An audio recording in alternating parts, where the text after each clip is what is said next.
So if you're looking to get some pretty big power increases decently early on in the main campaign of Path of Exile 2, you're watching the right video, because we're going to go over how to very early on get your ascendancy.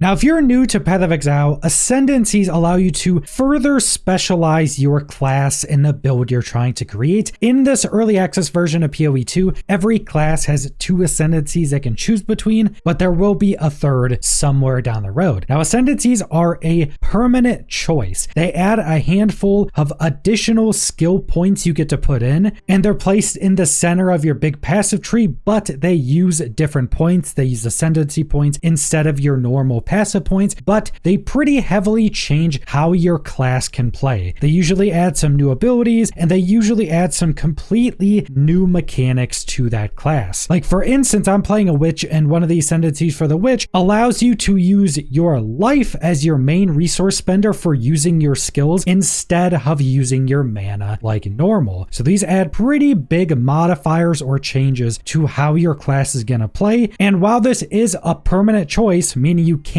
change to a different ascendancy, you can respec your ascendancy points in your chosen ascendancy, and this will be giving you a pretty massive amount of increased power. And you can get your ascendancy pretty early on within Act 2. So once you get into Act 2, you'll do some objectives, and at some point you'll get to the main town of the act called the Ardura Caravan. This works a little bit different than Act 1 because you're basically driving your town to different locations in Act 2 to then go explore those areas. The first couple locations you go to, you have to go to those locations, then it'll open up and you can go anywhere you want to. But one of the first places you go is called Trader's Passage, and this is just a massive cave complex, and this is the spot you're going to need to go to face the boss you need to face to start off your ascendancy. So explore this cave until you come across an ancient sealed door. Once you find that, go into the room. There'll be these 3 seals you click on, and that will start the boss fight against Balbala the Trader. And once you kill that boss, they will drop your first trial key to go do your first trial of the Secamus. And after you do this, you should be able to go back to the Ardura Caravan and then drive it over to the trial of the Secamus. And once you get there, you can do your first trial. Now, the trial of the Secamus is basically a roguelike activity where you have this honor meter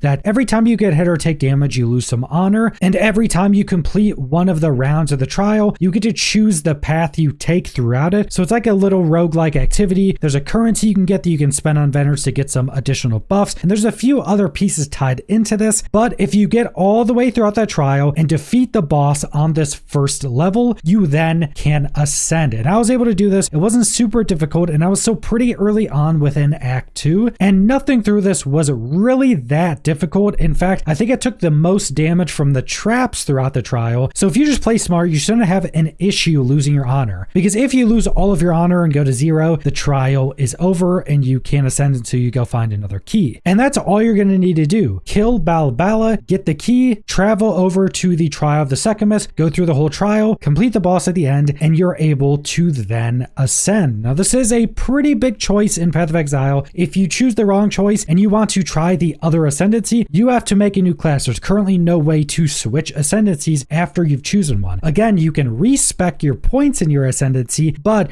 you can't switch to the other one. So make sure you look through the different points and make sure you spend some time on choosing which one you're actually going to want. But this is going to give you some pretty massive power increases very early on within Act 2. This is just going to make pretty much everything else you're doing as you're getting into the end game just substantially easier, because you just got such a massive power increase. But that's all I want to go over. So thanks for watching.